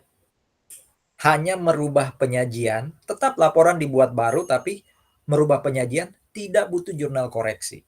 Itu prinsipnya yang statement of financial position error dan income statement error. Ingat-ingat itu. Nah, yang ketiga ini namanya ini nih, ingat-ingat. Statement of financial position and income statement error. Itu yang jadi masalah kita sekarang di chapter 21 ini. Ya. Jadi namanya bukan statement of financial position error, bukan hanya income statement error, tapi gabungan dari keduanya. Artinya apa? Error kita itu memengaruhi dua laporan keuangan ini. Nanti kita lihat contohnya. Nah, tipe ketiga ini sifatnya bisa counterbalance atau non-counterbalance. Counterbalance itu artinya gini, kita error oke, tapi di akhir periode kedua atau di akhir 2 tahun, kalau saya nggak lakukan koreksi, dia kembali ke titik yang sama-sama benar, baik saya error maupun tidak. Saya ulang ya, oke saya error. Tapi kalau saya nggak koreksi pun nggak apa-apa kalau di akhir tahun kedua, karena di akhir tahun kedua kondisinya udah balik. Nah itu counterbalance. Tapi kalau non counterbalance, ya ini sudah 2 tahun pun karena saya salah, error sejak awal, itu nggak balik ke titik equilibrium kalau kata ilmu ekonomi. Masih bingung? Nanti kita lihat ilustrasinya. Kalau terjadi counterbalancing errors, counterbalance itu tadi apa? Errornya 2 tahun sudah nutup, sudah offset, sudah nggak ada bedanya antara salah atau tidak salah. Ya, nah, sekarang tinggal lihat. Ya, kalau errornya sudah counterbalance, berarti 2 tahun, tahun pertama dan kedua itu error, gara-gara tahun pertama error, tahun kedua ikutan error, tapi akhir tahun kedua nggak diperbaiki pun nggak apa-apa, berarti nggak butuh jurnal. Ya, tapi kalau akhir tahun kedua walaupun sudah 2 tahun tapi belum counterbalance, ya kita perlu jurnal dong. Kita sesuaikan return earnings. Itu kalau counterbalance. Ya. Oke. Nah, jadi tergantung kasusnya, errornya sudah counterbalance atau enggak. Kalau non counterbalance pasti butuh jurnal. Kalau counterbalance tergantung perusahaan sudah closing atau belum closing, perusahaan itu counterbalance atau belum counterbalance. Kalau non counterbalance pasti butuh jurnal koreksi. Yuk kita lihat. Ya. Yang ini mungkin kita ya, ini apa? Exercise ini mungkin tinggal Anda baca aja. Ini sangat gampang ini. Karena ini hanya masalah apa? Atau exercise A lah. Ini hanya masalah kesalahan penyajian. Ya, nanti Anda bisa baca dan hasilnya harusnya tidak terlalu sulit untuk dianalisis. Ya, nanti yang di belakang justru yang penting. Ya, yang belakang malah yang penting. Nah, ini kita lihat kasus yang exercise-nya nggak perlu. Saya sajikan kasus yang detail, ya, baik bukunya sudah close atau belum, sudah counterbalance atau belum. Kalau yang depan sekali lagi nanti Anda baca, saya ambil contoh ya biar Anda nggak terlalu, oh kok langsung di apa? Langsung di ini, di skip. Coba lihat kasus nih. Ada supplies on hand 2.500, ya. Kondisi per 31 Desember 2024. Nah, pertanyaannya, supplies on hand-nya ini ternyata ya, supplies on hand-nya ini ternyata itu masih ada sisa 1.100. Berarti kan yang 2.500 kegedean kan? Ya sudah, supplies on hand-nya dikurangi di kredit 1.400. Lawannya apa ya? Supplies expense.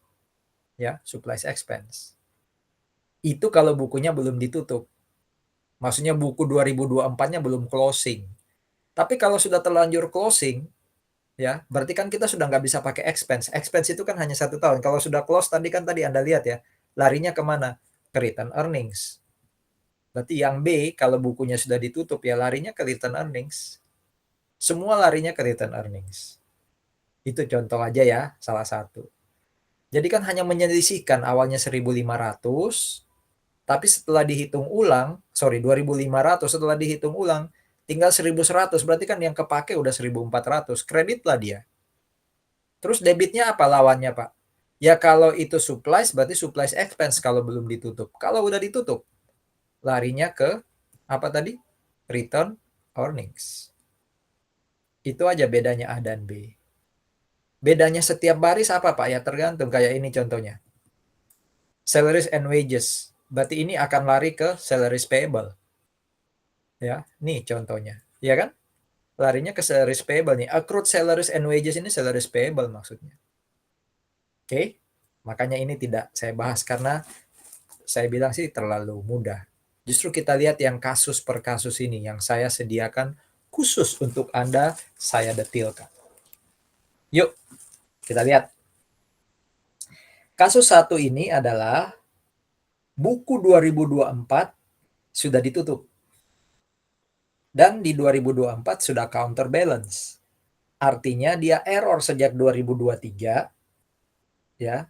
Tapi ini kasus counterbalance, berarti di akhir 2024 kalau nggak diapa-apain pun nggak masalah sebenarnya. Dan kebetulan akhir tahun kedua, dari tahun 2024, itu sudah ditutup bukunya. Yuk kita lihat jurnalnya kayak apa. 1 Januari 2023, ya, dia terima sewa dibayar di muka untuk 2 tahun, nilainya 40. Berarti harusnya yang debit cash. Ya, karena terima uang 40 juta. Nah, sewa ini untuk 2 tahun, berarti kan harusnya per tahunnya 20 rent revenue-nya kan. Berarti waktu terima sewa 40, jangan langsung rent revenue dikredit. Harusnya yang dikredit itu apa? Unearned rent revenue. Ya dia telanjur salah nih. Waktu pelajaran AKM dia mungkin kebetulan online, dia off cam, dan entah pergi kemana. Jadi dia lupa, akhirnya dia jurnal cash to rent revenue 40. Harusnya yang benar apa? Cash to unearned rent revenue 40. Jadi dia telanjur salah, ini jurnal yang salah. Nah, kita lihat kasusnya. Seharusnya, ini yang benar ya kata-kata seharusnya. Terima pertama kali cash to unearned. Akhir Desember 23, unearned to rent 20. Akhir Desember 2024, unearned to rent 20. Berarti rent revenue 23 itu 20, rent revenue 24 20. Karena dia salah, rent revenue langsung di 2023 40, 2024 nggak dapat bagian. Ya. Paham maksudnya ya? Oke, pertanyaan saya sekarang. Cash nggak masalah. Karena cash yang salah 40, cash yang seharusnya 40. Berarti cash bukan masalah. Yang masalah itu adalah rent revenue nih. Rent revenue harusnya di 2023 itu hanya 20. Di sini dicatat 40. Oke. Nah, ditemukannya itu di tahun 2024 atau mungkin 2025. Intinya buku 2024 sudah di-close. Ayo, tolong jawab saya di chatnya Meet. 2024 sudah di-close nih. Kita ketemu salahnya.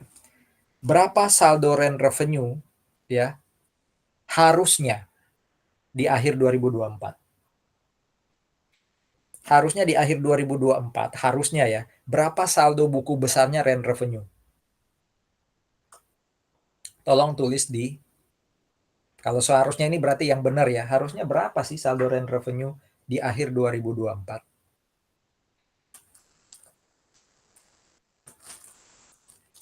Coba di logika.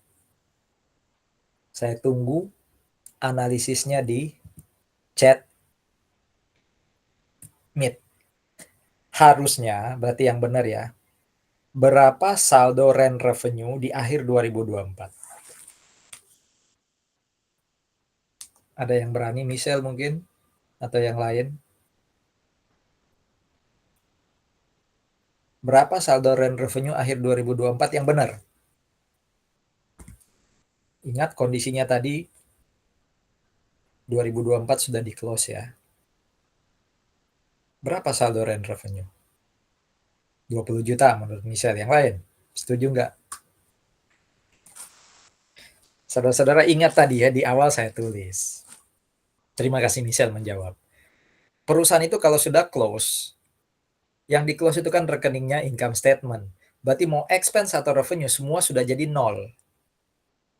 Tadi kan keterangannya buku 2024 sudah di close. Jadi yang benar pun, seharusnya pun karena sudah di close, berarti rent revenue sudah nol akhir 2024. Jadi yang benar pun rent revenue-nya nol 2024. Nah ini karena salah, semua rent revenue-nya masuk 2023, berarti kan dia salah. Catat rent revenue 2023 40, 2024 salah dia jadi nol. Berarti salah pun dia nol. Benar pun dia nol. Berarti kan rent revenue nggak masalah ya. Sama-sama nol. Mau benar atau salah, akhir 2024 karena sudah di close, ya, rent revenue-nya nol. Berarti rent revenue nggak perlu dikoreksi. Cash dan rent revenue nggak perlu dikoreksi. Pak, gimana dengan unearned revenue? Unearned revenue kan kalau akhir 23 itu 20, akhir 2024 nol, Pak. Karena kan dia sudah habis di debit. Itu yang benar harusnya. Sekarang, Pak, karena dia salah, dia nggak nyatat sama sekali unearned revenue. Berarti salah pun, Pak, dia nol unearned revenue. Benar pun, unearned revenue-nya nol. Lah, cash sudah benar. Karena dicatat sama-sama 40. Rent revenue sama-sama benar karena sudah nol, sudah di close. Mau salah atau benar di akhir 2024 rent revenue nol. Unearned revenue, kalau dia benar harusnya nol, akhir 24. Karena dia salah, nggak nyatat sama sekali, berarti akhir 24 juga nol. Berarti, Pak, ini nggak perlu ada jurnal. Ya, mau salah atau benar karena akhir tahun kedua sudah counter balance, sudah balance-nya sudah di counter, berarti kita nggak perlu jurnal. Karena tadi 2024-nya sudah ditutup. Silakan, kasus pertama dianalisis, silakan bertanya dulu. Jawabannya adalah 2024 nggak perlu ditutup, nggak perlu dikoreksi karena 2024 menurut soal ini sudah ditutup. Jadi jawaban untuk kasus satu adalah nggak perlu jurnal koreksi. Kenapa itu? Sudah pelan-pelan tadi saya coba jelaskan. Monggo ditanyakan kalau ada pertanyaan. Jadi Michelle nggak keliru sih kalau awalnya berpikir 20. Karena mungkin Michelle berpikir masih ada rent revenue, tapi kan katanya sudah di close. Kalau udah di close kan berarti revenue dan expense semua udah nol. Berarti rent revenue harusnya sudah ada nol tuh akhir 2024. Kalau benar. Kalau salah, 2023 semua diakui 40. Berarti 24 sama sekali nol kan? Berarti antara salah dan benar hasilnya sama yaitu nol. Unearned revenue. Kalau saya benar, harusnya akhir 24 sudah nol. Karena saya salah, nggak nyatat unearned revenue, akhir 24 juga nol. Lah, nggak ada bedanya, Pak. Iya, berarti nggak perlu jurnal koreksi. Untuk kasus ini loh, saudara-saudara. Karena kasus soal nanti bisa beda. Yang penting logika itu tadi sudah saya ajarin logikanya. Tapi silakan, kalau ada yang masih mau bertanya untuk kasus 01. Silakan.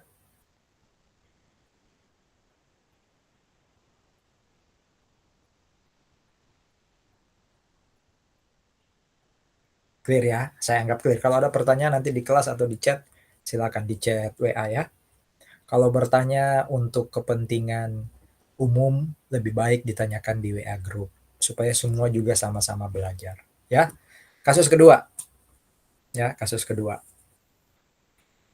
Mirip Plek kasusnya cuma saya geser tanggalnya. Kalau tadi itu mulai sewanya itu 1 Januari 2023. Ini sewanya dimulai 1 Juli 2023. Ya, 1 Juli 2023. Jadi geser 6 bulan. Harusnya jatahnya 2023 itu cuma 6/24. Kan 2 tahun ya, berarti 24 bulan. Berarti jatahnya 2023 itu hanya Juli sampai Desember, berarti 6 bulan. 6/24 ya, dari 40 atau 1/4 dari 40. Berarti 2023 hanya berhak atas 10 juta. Makanya di sini yang benar itu 2023 hanya 10. 2024 haknya full karena 12 bulan. 2025 hak revenue-nya 10. Ya. Kalau seharusnya atau benar, tapi dia salah, semua langsung jadi bagiannya 2023. Nah, kasus ini counterbalance nanti di 2025, tapi ditemukannya di 2024 ketika 24 sudah di close. Ya, ketika buku 2024 sudah di close. Berarti 23 sudah di close, 24 sudah di close. Ketemu salahnya. Gimana tuh jurnalnya? Nah, berarti kita harus analisis. Ketika ditemukan di akhir 24 dan buku 24 sudah di close, berarti kan revenue yang sudah boleh diakui adalah revenue 23 dan revenue 24. Berapa revenue 23 yang seharusnya atau benar? Yaitu 10 dan 20. Berarti 30 juta yang seharusnya. Tapi di sini karena salah kita ngakuinnya 23 itu 40, 24 itu 0. Berarti diakuinya terlalu gede, 40 juta. Berarti income kita kegedean nambahnya. Hanya boleh bertambah 10 plus 20, kita nambahin 40. Berarti income kita harus kita kurangin. Kurangin berapa? Kurangin 10. Makanya return earning kita debit. Ya. Return earning kita debit 10 di akhir 24 atau awal 25 karena kan 24 sudah ditutup ya. Berarti return earning kita kurangin 10. Kita salah, harusnya ada unearned revenue di awal 2025. Saldonya yaitu 10 juta. Makanya kita munculkan unearned revenue 10 juta. Ini jurnal koreksinya. Nanti akhir Juni kita bikin jurnal yang sebenarnya. Sesuai ini kan. Jadi kalau pertanyaan saya adalah, tolong buatin jurnal koreksi, itu yang atas. Tolong buatin semua jurnal, berarti yang atas dan yang bawah. Ini kasus 2024 sudah close, tapi belum counterbalance, karena counterbalance-nya baru di Juni. Ini contohnya. Silakan dianalisis. Jadi yang bawah ini adalah jurnal yang sudah seharusnya dibuat sesuai ini, seharusnya. Tapi jurnal yang atas ini mengoreksi. Karena return earnings yang sudah terlanjur kita tambahin, itu 40. Padahal menurut teori harusnya cuma 10 plus 20. 10 di 23, 20 di 24. Berarti 40-nya kita tarik lagi 10-nya. Haknya cuma 30, makanya return earning di debit. Kenapa ada unearned revenue? Karena unearned revenue-nya masih ada sisa untuk 2025. Ya. Nah, di sini baru dia dinolkan unearned revenue-nya. Oke. Kasus 02. Silakan bertanya.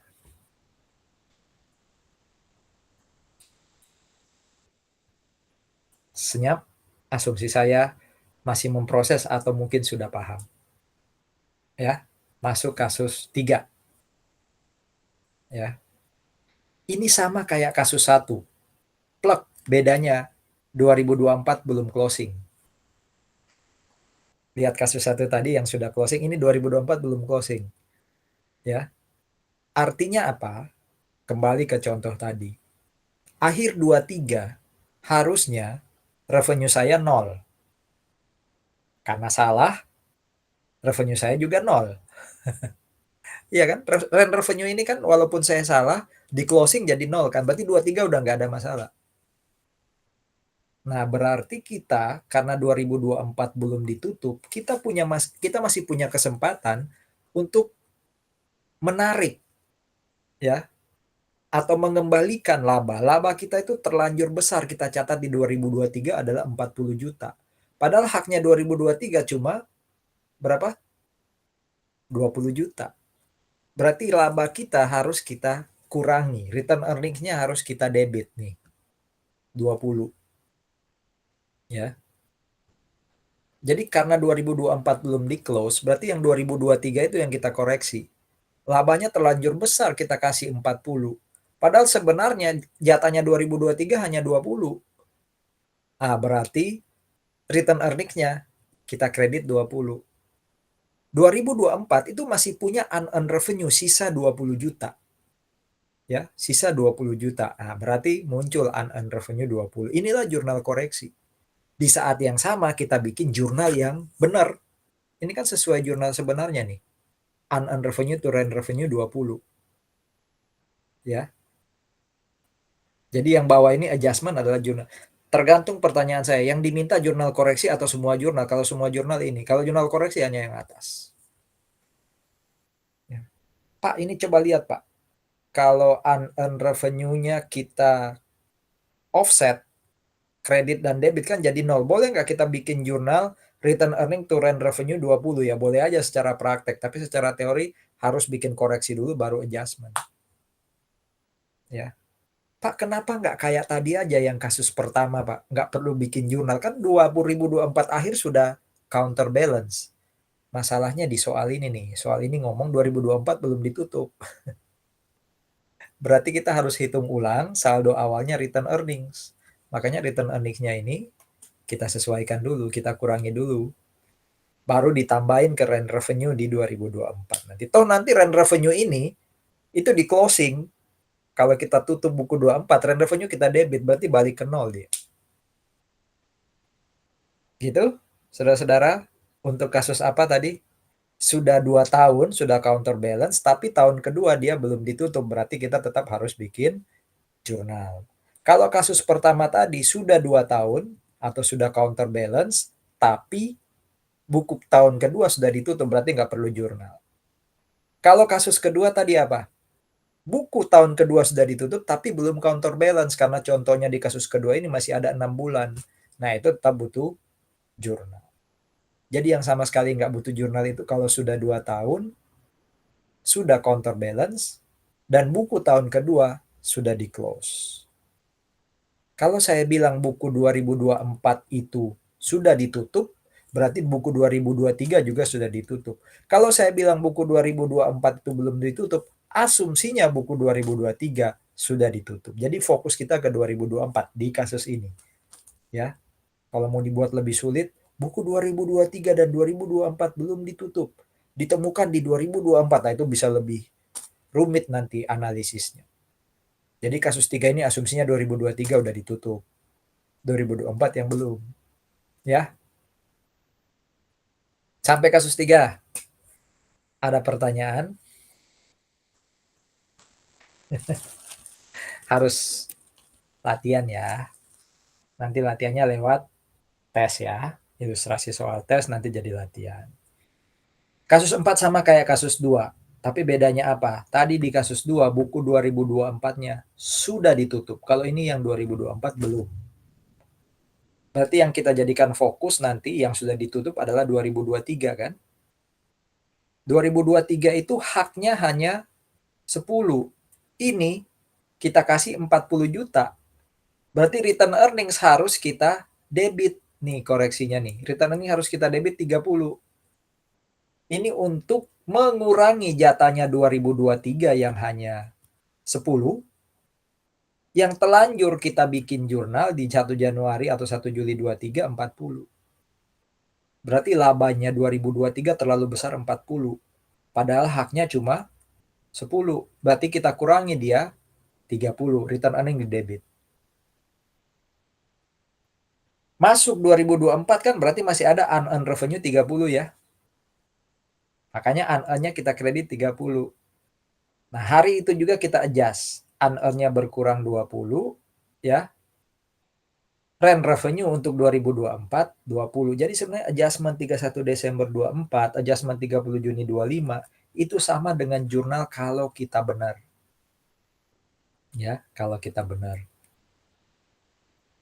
Oke. Kalau Anda masih ingat kasus 2 tadi, buku 2024 sudah ditutup, ya, berarti yang perlu kita buat adalah return earning to unearned revenue hanya 10 juta plus penyesuaian yang bawah. Tapi karena ini buku 2024 belum ditutup, berarti kita harus bikin yang atas 30 adjustment-nya 2 kali. Di 31 Desember 24 dan 30 Juni 2025. Kasus nomor 4, itu semua tadi yang 1 sampai 4 itu counterbalance. Artinya apa? Butuh 2 periode untuk errornya, balance-nya atau saldonya jadi seimbang. Tergantung sudah ditutup atau belum. Kita selesai counterbalance. Di contoh saya, bisa macam-macam bentuk soalnya dibuat, tapi logika akuntansinya yang sebenarnya jadi jadi fokus di sini. Jadi ini bukan tentang contoh. Ini tentang logika. Contoh saya terbatas 4, bisa macam-macam dibuat nanti contohnya. Ya, tapi logikanya yang saya coba pengen masukkan ke Anda. Harapan saya dengan hari ini selesai. Kalau enggak, nanti lihat lagi video rekaman, latihan terus. Kita geser ke non-counterbalance. Non-counterbalance itu artinya dia butuh lebih dari 2 tahun untuk balik ke titik yang sama antara salah dan tidak. Atau bisa jadi kalau kita salah dan kita belum revisi, belum kita koreksi, bisa jadi akan salah terus. Contoh yang ini nih. 1 Januari 2023 ada sewa untuk 4 tahun, ya, 40 berarti per tahunnya 10. Per tahunnya 10. Ya, revenue-nya. Nih. Seharusnya setiap tahun kita dapat, makanya ini dari 23, 24, 25, 26, tiap tahun itu ada jurnal kayak gini nih. Unearned to rent revenue 10. Karena jurnal yang benar harusnya waktu 1 Januari 23 itu cash to unearned 40. Ini kita salah. Cash to rent 40. Nah, ini saya kasih contoh gimana kalau buku 2024-nya sudah ditutup. Berarti 23 dan 24 sudah ditutup. Berarti kebanyakan ngambilnya ya 40. Harusnya haknya kan cuma 20 ya. Berarti return earnings-nya di debit 20. Jadi 20 ini didapat dari 40 yang salah, kurangi dengan haknya yang 23 dan 24 yang per tahun 10. Berarti 40 kurang 20. Kalau saya bikin di sini kasusnya 2025 sudah ditutup. Berarti kan haknya itu sudah 23, 24, 25 per tahun 10 juta. Berarti hak revenue-nya itu 30 juta. Kita kasih 40. Berarti rekening yang harus kita debit return earnings berapa? Ya 10. Ya, karena 23, 24, 25 sudah ditutup. Gimana kalau 2026 sudah ditutup juga? Di sini kan saya kasih contoh 24 yang ditutup. Gimana kalau 26 sudah ditutup? Hak dia itu Pak 10, 23, 24, 25 berarti 40 juta Pak. Itu kalau benar Pak. Ini dia salah Pak. Dia kasih 40. Lah sama kan antara salah dengan benar. Berarti dalam kasus ini kalau bukunya 2026 di sini saya tulis sudah ditutup, Anda nggak butuh jurnal. Ya. Kebetulan di sini saya kasih contoh 2024 ditutup. Kalau 26 ditutup, Anda nggak butuh jurnal. Karena rent revenue-nya kan atau income-nya bertambah 40 baik salah maupun benar. Ya kan? Tapi ini karena buku 24 yang sudah ditutup berarti 2 tahun yang jadi hak. Per tahun 20 juta. Oh berarti memberi hak 40 itu kegedean. Kurangin return earnings-nya. Nanti jurnal adjustment-nya per tahun itu 25 dan 26 adalah sesuai dengan yang seharusnya tadi. Ini yang seharusnya ya. Harusnya 23, 24, 25, 26. Tapi karena kita sudah tutup 23 dan 24 berarti adjustment-nya tinggal 25 dan 26. Pak, kalau ditemukan di 2025 dan 25 sudah ditutup. Nah itu, RE to unearned, tapi 10 ini. Adjustment-nya ya hanya untuk tahun 26 karena 25-nya udah ditutup. Kalau 26-nya ditemukan dan 26 sudah ditutup, Pak, tadi nggak perlu jurnal koreksi, nggak perlu jurnal adjustment. Karena dia udah counterbalance tapi lebih dari 2 tahun. Makanya dia disebut non-counterbalance. Kasus 5. Ada diskusi?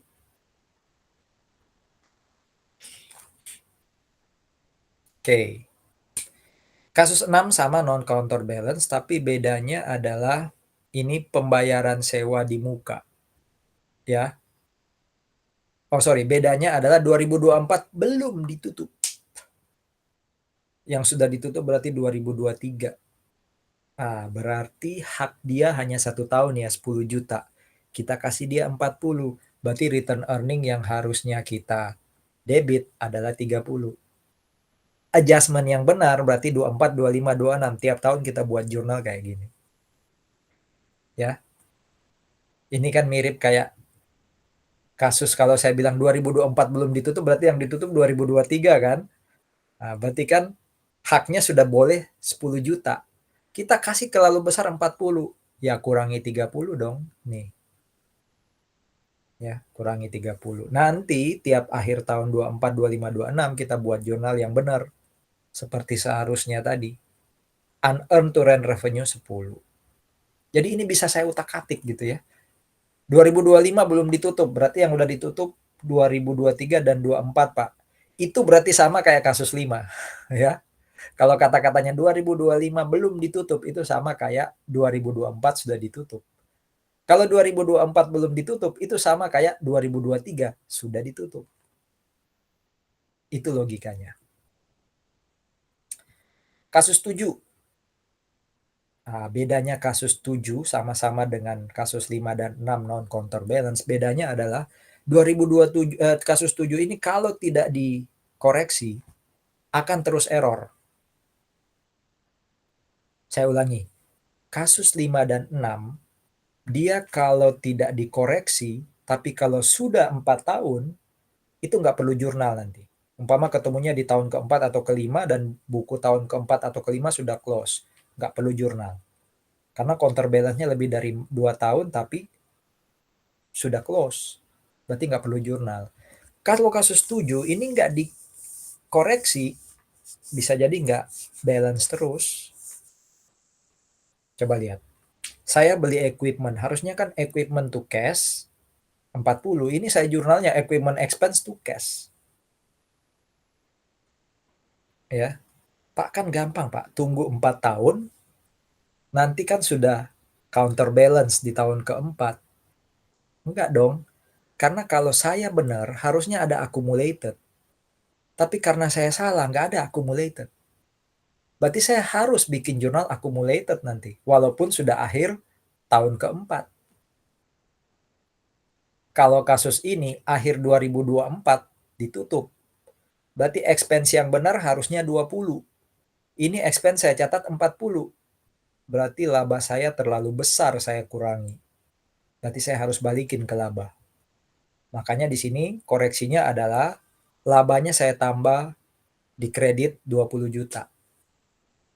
Ya, di kredit 20 juta labanya saya tambah. Nah tadi yang benar kan harusnya saya catat equipment to cash. Saya nggak catat equipment, berarti equipmentnya harus saya debit 40. Akumulasinya 20 dari mana? Harusnya di 23 dan 24 ada akumulasi 20 juta per tahun 10 ya. Saya munculkan di sini. Jadi jurnal koreksinya yang atas. Adjustment-nya ya kayak biasa, depreciation tuh akumulasi. Gimana kalau 2025 udah ditutup?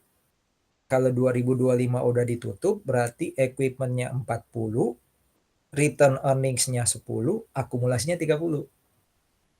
Gimana kalau 2026 sudah ditutup? Berarti equipment-nya 40, akumulasinya 40. Jadi tetap harus buat jurnal koreksi kalau kasusnya penyusutan. Tapi kalau kasusnya tadi sewa, walaupun lebih dari 2 tahun, ya nunggu aja sampai tahun sewa terakhir. Di sini contohnya sampai 4 tahun. Itu baru nggak butuh jurnal. Kalau ini tetap butuh jurnal kalau yang equipment. Karena kita harus nyatat equipment dan akumulasi penyusutan. Berarti sekali lagi kalau saya buat soalnya 2026 sudah ditutup. 23, 24, 25, 26 kan sudah boleh menyusutkan. Berarti expense-nya udah benar Pak, 40. Iya.